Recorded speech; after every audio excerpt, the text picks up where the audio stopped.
Pernah lihat tabel periodik di kelas kimia, terus langsung bingung, itu isinya apaan sih? Nah, tenang aja, dalam beberapa menit ke depan, yuk kita bongkar bareng-bareng semua misteri di baliknya.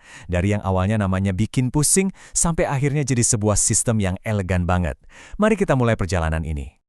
Oke, kita mulai dari sesuatu yang kita semua tahu lah ya. Medali. Emas buat juara 1, perak buat juara 2, perunggu buat juara 3. Tradisi kemenangan ini ada di mana-mana, dari level kecamatan sampai olimpiade. Tapi pernah nggak sih kita berhenti sejenak dan bertanya-tanya, dari sekian banyak logam di dunia, kenapa harus emas, perak, dan tembaga, bahan utama perunggu yang dipilih jadi simbol penghargaan paling tinggi? Pasti ada sesuatu yang spesial soal mereka kan? Nah, pertanyaan soal medali tadi, itu sebenarnya membawa kita ke masalah yang jauh lebih besar loh. Dulu, sebelum ada kesepakatan bareng, ngomongin zat-zat paling dasar di alam semesta ini aja bisa bikin salah paham. Kita ambil contoh pertama ya. Di sini kita bilangnya emas. Kalau di negara yang pakai bahasa Inggris, mereka bilangnya gold. Padahal barangnya ya itu-itu aja. Udah dua nama buat satu zat yang sama. Dan biar makin rumit, dalam bahasa Latin namanya malah aurum.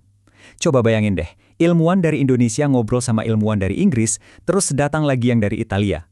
Pusing kan? Pola kayak gini tuh terus berlanjut.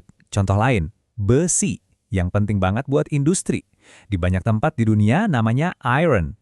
Lagi-lagi dua nama buat logam yang sama. Dan ya tentu aja, bahasa Latin punya kata yang beda lagi, ferrum. Nah, polanya udah makin kelihatan kan? Satu zat tapi namanya bisa banyak banget. Oke, contoh terakhir yang unik banget nih. Logam yang wujudnya cair ini kita sebut air raksa. Sementara di tempat lain terkenalnya sebagai mercury. Dan tebakan Anda udah pasti benar. Nama latinnya beda total. Hydrargyrum. Nah, ini masalahnya. Kalau kita bahkan nggak bisa sepakat soal nama buat balok-balok pembangun alam semesta ini, gimana caranya kita bisa belajar bareng-bareng? Jelas banget kan? Butuh solusi. Para ilmuwan harus beresin kekacauan ini. Mereka butuh satu bahasa yang bisa dimengerti semua orang di negara manapun mereka berada. Disinilah pahlawannya muncul, IUPAC. Anggap aja mereka ini semacam PBB-nya dunia kimia. Tugas utama mereka yaitu bikin aturan main yang sama buat semua orang, sebuah bahasa universal buat ilmu kimia. Solusi dari IUPAC ini cerdas banget. Mereka sepakat pakai nama Latin sebagai dasar universal. Jadi, emas yang bahasa Latinnya aurum dapat simbol AU. Besi atau ferrum jadi Fe. Simple, logis, dan yang paling penting, semua ilmuwan di dunia jadi ngerti. Masalah nama yang bikin pusing, selesai. Oke, jadi masalah nama udah beres.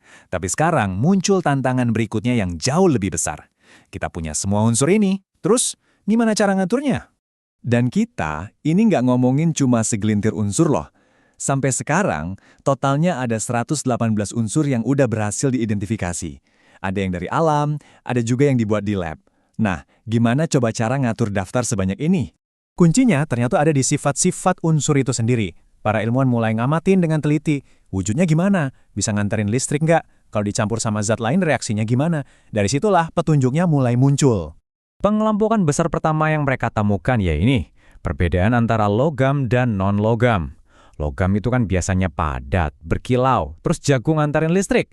Sebaliknya, non-logam itu bisa macam-macam wujudnya, padat, cair atau gas, dan sifatnya cenderung kusam dan gampang rapuh. Ini langkah pertama yang penting banget buat nemuin pola.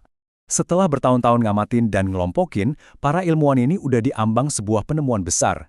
Sebuah solusi final yang bakal menyatukan semua pengetahuan tentang unsur ke dalam satu gambaran utuh. Ini dia pertanyaan puncaknya.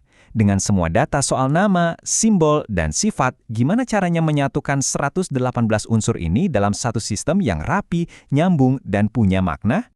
Dan inilah jawabannya, sistem periodik unsur, salah satu pencapaian paling keren dalam sejarah sains. Ini bukan cuma daftar loh, ini adalah sebuah peta dari semua materi yang ada di alam semesta. Kita harus banget berterima kasih sama orang jenius yang satu ini, Dmitri Mendeleev. Yang bikin dia luar biasa adalah dia begitu yakin sama sistemnya, sampai-sampai dia sengaja ninggalin beberapa kotak kosong buat unsur-unsur yang dia yakin ada, tapi waktu itu belum ditemukan. Dan tebak, dia benar. Jadi, gimana cara kerjanya? Logikanya tuh simple tapi jenius banget. Unsur-unsur yang ada di kolom yang sama, kita sebutnya golongan, punya sifat kimia yang mirip. Anggap aja mereka ini satu keluarga yang kelakuannya mirip-mirip. Nah, kalau unsur-unsur yang ada di baris yang sama disebut periode, itu ada hubungannya sama struktur atom mereka. Keren banget kan? Oke, jadi kenapa sih semua ini penting banget buat kita? Kenapa tabel ini jadi kayak poster wajib di setiap lab kimia di seluruh dunia? Karena ini lebih dari sekedar alat buat ahli kimia. Ini adalah peta dasar dari realitas kita. Semua yang kita sentuh, kita hirup, kita lihat, itu semua terbuat dari kombinasi unsur-unsur di tabel ini. Kemampuannya buat nunjukin hubungan keluarga antar unsur inilah yang bikin tabel ini jadi alat prediksi yang super kuat. Makanya ini bukan sekedar bagan, tapi alat buat penemuan. Jadi, kita tutup dengan pemikiran ini. Dulu, Mendeleev pakai tabel ini untuk melihat ke masa depan. Nah, sekarang para ilmuwan masih pakai tabel ini buat menjelajahi batas-batas pengetahuan. Pertanyaannya adalah, dengan semua yang udah kita tahu, kira-kira misteri apa lagi ya yang masih tersembunyi di antara baris dan kolom yang rapi ini?